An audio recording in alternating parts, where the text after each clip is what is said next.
Hello दोस्तों, आज की इस वीडियो में मैं स्टार्ट करने वाला हूँ arithmetic mean and geometric mean के बारे में। तो चलिए देखते हैं, शुरू करते हैं। तो पहला है हमारा अर्थमेटिक मीन। तो अर्थमेटिक मीन क्या होता है? अर्थमेटिक मीन को देखिए कैसे डिफाइन किया जाता है। Let's suppose two number A and B. हम सपोज कर ले रहे हैं कि दो नंबर हमारे पास गिवन है ए एंड बी।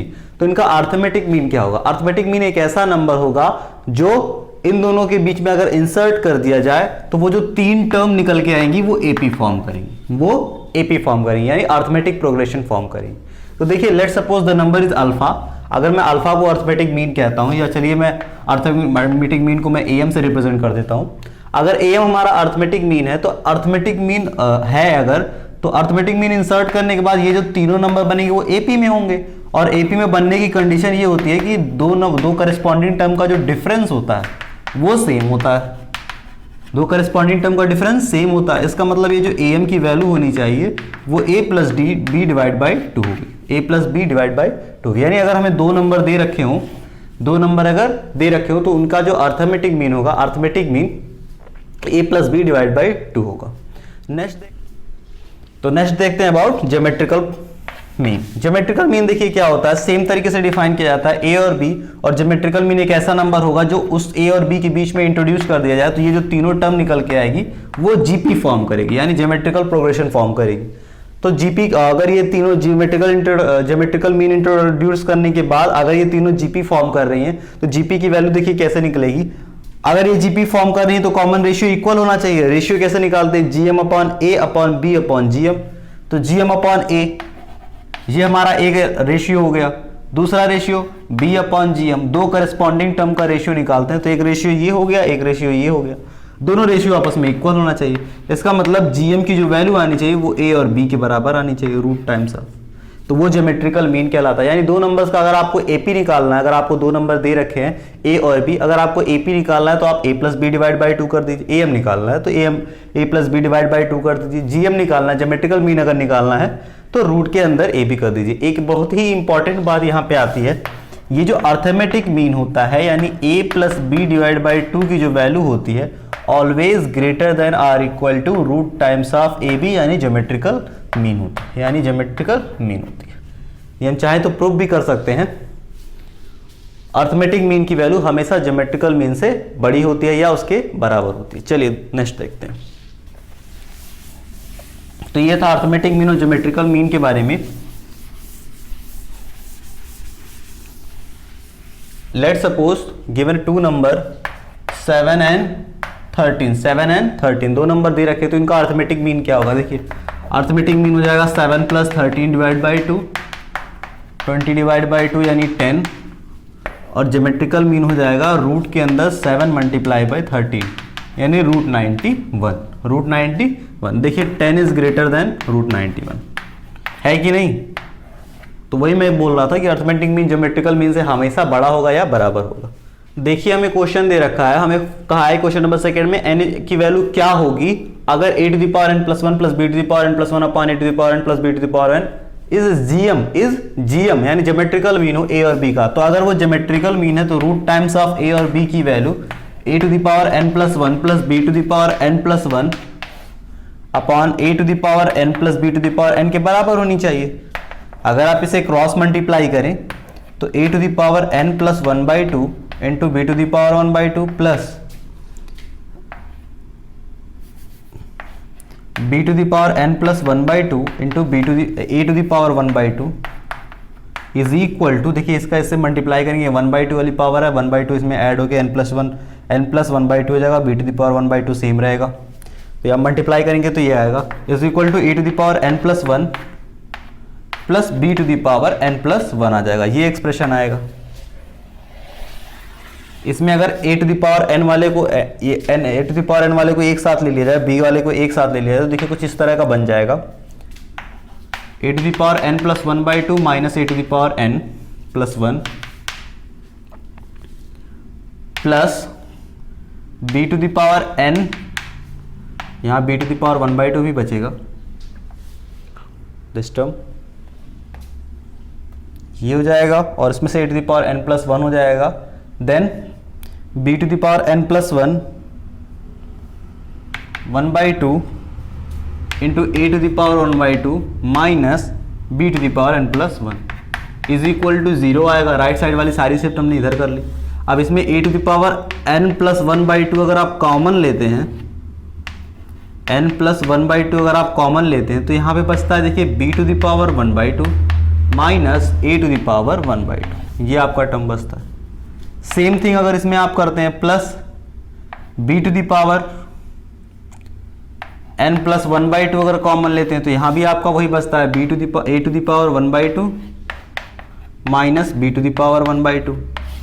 अगर आप इसे माइनस कॉमन ले लें तो बाहर की साइन चेंज करके अंदर की साइन चेंज कर देंगे तो दोनों सेम आ जाएगा। तो एक एक्सप्रेशन ये निकल के आएगा B to the power one by two minus A to the power one by two is equal to 0। Factorise हो जाएगा ना, देखिए ये दोनों सेम चीज़ है तो फैक्टराइज होकर बाहर आ जाएगी। और दूसरा एक्सप्रेशन ये निकल के आएगा कि A to the power N plus one by two minus B to the power N plus one by two is equal to 0। इसका मतलब ये दोनों आपस में बराबर हैं। अगर ये दोनों आपस में बराबर हैं तो A upon B whole to the power N plus one by two is equal to 1 होना चाहिए। ए अपॉन बी, देखिए इन सबको मैंने डिवीजन में ले आया तो ये वहाँ पे दिस इंटू 1 था ना, तो ये डिवीजन में आएगा तो दिस अपॉन पावर सेम है, एन प्लस वन की वैल्यू 1 होनी चाहिए। किसी नंबर पे पावर अगर 1, किसी ए अपॉन बी है, दो डिफरेंट नंबर, उस पर N plus one by two power दे रखी है, उसकी वैल्यू फिर भी बना रही है तो उसका सिर्फ और सिर्फ एक रीजन हो सकता है कि उसका जो पावर है वो 0 हो। जब किसी नंबर पे पावर 0 होती है तब उसकी वैल्यू 1 आती है। तो N plus one by two की वैल्यू 1 होनी चाहिए, इसका मतलब एन की value minus one by two होनी चाहिए। एन की value minus one by two, N plus one की वैल्यू 0 होगी तो एन की value minus one by two. Next question देखते हैं, क्वेश्चन नंबर थर्ड हमें दे रखा है if A is arithmetic mean and G is geometrical mean between A and B, then find A and B. Then find A and B. अगर A arithmetic mean और G geometrical mean हो A और B के बीच का तो आप A और B को फाइंड करनी है। A और B in term of A and G find करना है। तो देखिए इसे कैसे करेंगे।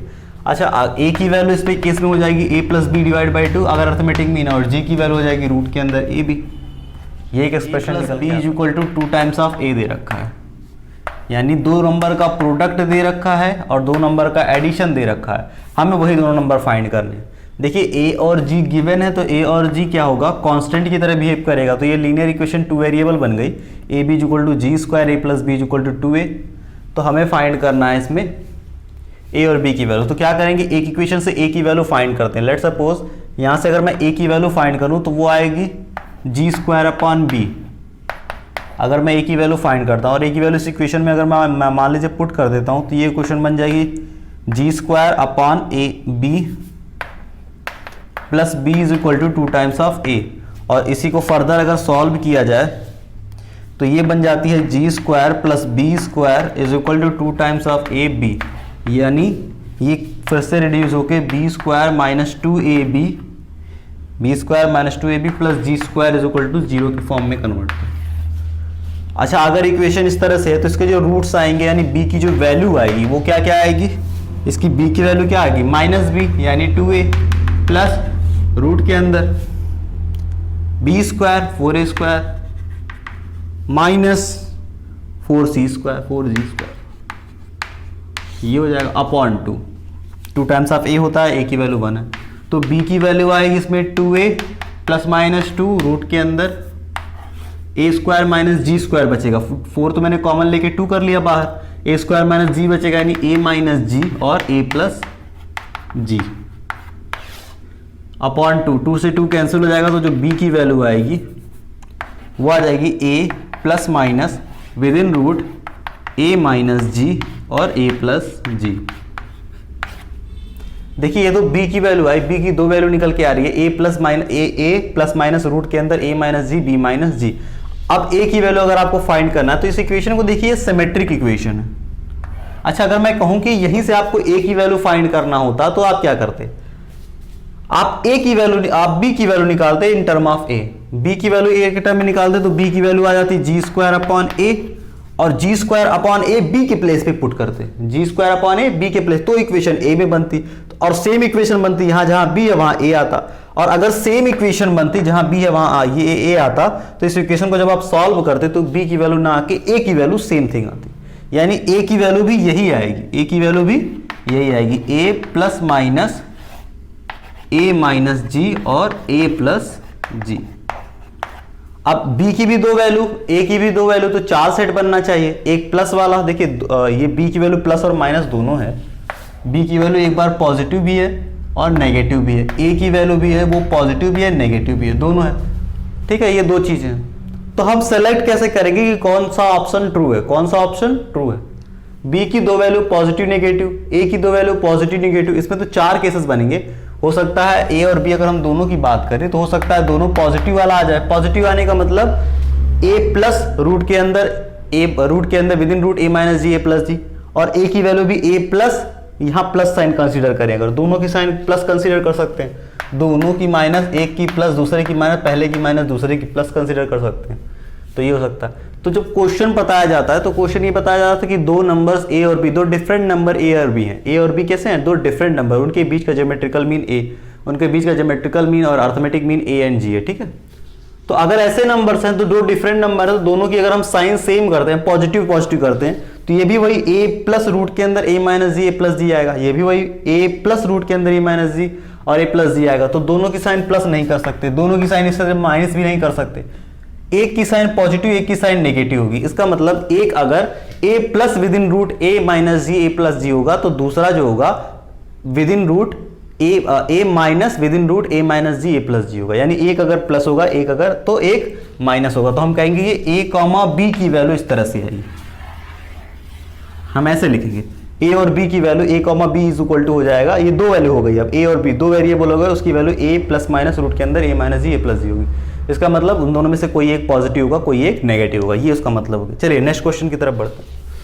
Introduction of n numbers between two numbers a and b, between two numbers a and b, यानी दो नंबर आपको दिए रखे हैं a और b, आपको उसके बीच में n नंबर्स इंट्रोड्यूस करने हैं, और n नंबर्स इस तरह से इंट्रोड्यूस करने हैं जिसमें पहला केस हमें पढ़ना है कि वो AP बन जाए, दूसरा केस पढ़ना है कि वो GP बन जाए। समझ में आ रहा है कि नहीं।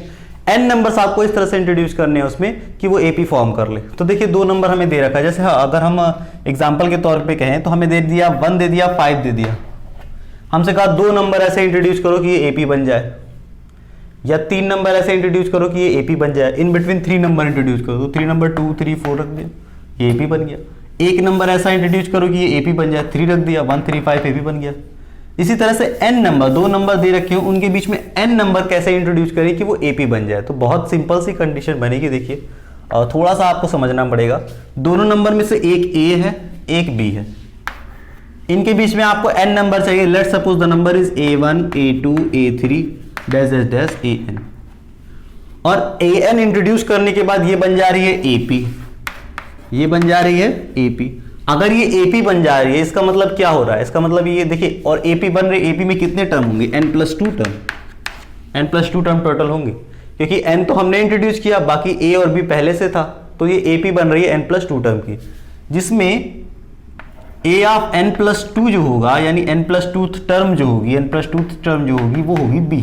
और ये कैसे फाइंड करते हैं, a plus n+2 minus 1 d is equal to b, यानी a plus n+1 into D is equal to B. इसका मतलब d की वैल्यू आ जाएगी आपकी b minus a upon n+1। अगर आपको d निकल गया, डिफरेंस निकल गया, तो आप सारे मीन फाइंड कर सकते हैं।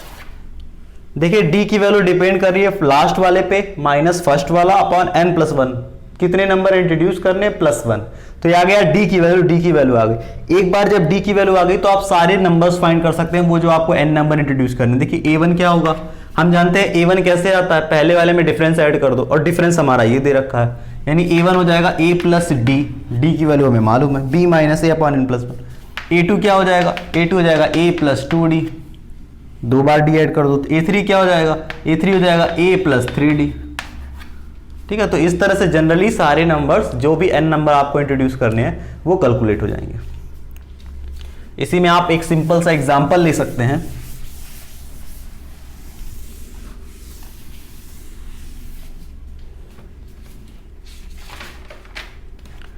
फॉर एग्जाम्पल अगर मैं आपसे कह दूं कि एक नंबर दे रखा है 10, एक नंबर दे रखा है 20, 10 और 20 के बीच में 5 नंबर इंट्रोड्यूस कीजिए, 10 और 20 के बीच में 5 नंबर आपको इंट्रोड्यूस करना है या 4 नंबर इंट्रोड्यूस करना है। चलिए लेट्स से 4 नंबर आप, तो 4 नंबर को मैं A1 A2 A3 और A4 बोल देता हूँ। अच्छा, अगर मैं इस तरह से कंसिडर कर रहा हूँ तो मैं क्या कहूँगा, मैं कहूँगा वो जो ये जो 4 नंबर इंट्रोड्यूस किया इसकी वजह से ये बन गई AP। अगर ये AP बन गई तो वो 6th टर्म होगी। 4 इंट्रोड्यूस किया, 2 पहले से थी तो 6th टर्म होगी। तो 6th टर्म कैसे फाइंड की जाती है, A + 6 - 1 5 times of D is equal to 20। AP बनने के बाद A दे रखा है 10, तो 5D इज इक्वल टू 10 आ जाएगा, यानी D इज इक्वल टू आ जाएगा 2। D is equal to 2। अगर कॉमन डिफरेंस 2 आया, इसका मतलब जो पहली टर्म A1 होगी वो A + D यानी 12 होगी। 2A + 2D यानी 2D, 2 टाइम्स ऑफ D करेंगे 4A + 2D तो वो 14 हो जाएगा। इसी तरह से A3 आ जाएगा 16, A4 आ जाएगा 18। तो ये चारों नंबर्स इस तरह से फाइंड हो जाएंगे। नेक्स्ट देखते हैं इसी में टॉपिक, जैसे introduction to n numbers to form AP है, वैसे introduction to n numbers to form GP भी होता है। सेम प्रोसेस है, बस वहां कॉमन डिफरेंस के बजाय कॉमन रेशियो वर्क करता है। तो अगर मैं एक नंबर A कहता हूं, एक नंबर B कहता हूं, मैं कहता हूं कि इसके बीच में n नंबर्स इंट्रोड्यूस करना है so that this form GP। अगर मैं ऐसे कहता हूं तो n नंबर्स को हम A1 A2 A3 dash dash dash AN मान सकते हैं। अच्छा, इस तरह से नंबर्स अज्यूम करने के बाद ये जो फाइनल हमारा आउटकम आया है वो हमारा बन गया है GP। अगर ये GP बन चुका है तो GP में कितने टर्म है, n + 2 टर्म। n तो पहले हमने इंट्रोड्यूस किए, 2 पहले से थी, तो n + 2 टर्म कौन सी होगी, n + 2 टर्म B वाली होगी। n + 2 टर्म निकालते कैसे हैं, n + 2 टर्म निकालने के लिए हम AR⁻n - 1 करते थे, where n is the total number of term and n की वैल्यू यहाँ हो जाएगी n + 2। n number of term होती थी तो यहाँ n की वैल्यू टोटल n + 2 हो जाएगी, क्योंकि n इंट्रोड्यूस किया, 2 पहले से थे, तो n + 2 - 1 is equal to B आएगा, यानी R⁻n + 1 is equal to B/A आएगा। तो कॉमन रेशियो आ गया B/A 1/n + 1 पे पावर B/A पे पावर 1 + 1/n + 1। तो अगर ये कॉमन रेशियो आ रहा है तो देखिए बहुत सिंपल सी बात है, अगर एक बार रेशियो आपको निकल गया तो रेशियो निकलने के बाद A1 क्या होता है, A1 होता है पहले जो टर्म आई है उसमें रेशियो मल्टीप्लाई कर दो, तो रेशियो आपका यहां से निकल गया, एक बार मल्टीप्लाई कर दे। A2 क्या हो जाएगा, पहले जो टर्म आई है उसमें रेशियो 2 बार मल्टीप्लाई कर दो, R², तो R² यहां से कैलकुलेट कर लेंगे। इसी तरह से AN क्या हो जाएगा, पहले जो नंबर आया है उसमें R⁻n कर दो। तो इस तरह से आपके सारे नंबर इंट्रोड्यूस जो आपने इंट्रोड्यूस किए बीच में वो कैलकुलेट हो जाएंगे। चलिए क्वेश्चन की तरफ बढ़ते हैं। को समझिए जरा, हमें वो क्वाड्रेटिक इक्वेशन फाइंड करनी है जिसके अर्थमेटिक मीन और ज्योमेट्रिकल मीन, अर्थमेटिक मीन और geometrical mean, arithmetic mean geometrical mean किसके, रूट ऑफ क्वाड्रेटिक इक्वेशन, उस क्वाड्रेटिक इक्वेशन के रूट के जो अर्थमेटिक मीन और ज्योमेट्रिकल मीन है वो 8 और 5 है, वो 8 और 5 है। तो रूट हमें नहीं मालूम, बस हमें इतना मालूम है रूट के अर्थमेटिक मीन और ज्योमेट्रिकल मीन 8 और 5 आने वाले हैं। तो आप उस क्वाड्रेटिक का इक्वेशन बताइए। देखिए क्वाड्रेटिक का जो इक्वेशन होगा वो x² - α + β upon x into alpha into beta is equal to 0। ये क्वाड्रेटिक इक्वेशन का मतलब, ये क्वाड्रेटिक इक्वेशन हमारी निकल के आती है अगर हमें रूट्स मालूम हो तो, लेकिन हमें रूट नहीं मालूम, लेकिन रूट का मीन मालूम है, यानी alpha plus beta divide by 2 की वैल्यू मालूम है 8, और alpha into beta geometrical mean मालूम है 5। तो अगर alpha plus beta divide by 2 की वैल्यू 8 है तो अल्फा इंटू बीटा बराबर कितना हो जाएगा 16, और अगर रूट में alpha into beta is equal to 5 है तो alpha into beta is equal to कितना हो जाएगा 25। तो ये इक्वेशन निकल के आ जाएगी x² - 16x + 25 is equal to 0। ये आपकी सिंपल सी इक्वेशन निकल के आ जाएगी, तो ये आंसर आ जाएगा। तो ये था अर्थमेटिक मीन और ज्योमेट्रिकल मीन के बारे में। इसके नेक्स्ट वीडियो में हम सम स्पेशल सीरीज के बारे में पढ़ेंगे, यानी कुछ स्पेशल सीरीज की एनालिसिस करेंगे, उसे कैसे सॉल्व करते हैं उसके बारे में पढ़ेंगे। तो I hope you like this video. अगर आपको ये वीडियो पसंद आया है तो आप इसे लाइक कीजिए, सब्सक्राइब कीजिए और अपने दोस्तों के साथ शेयर कीजिए।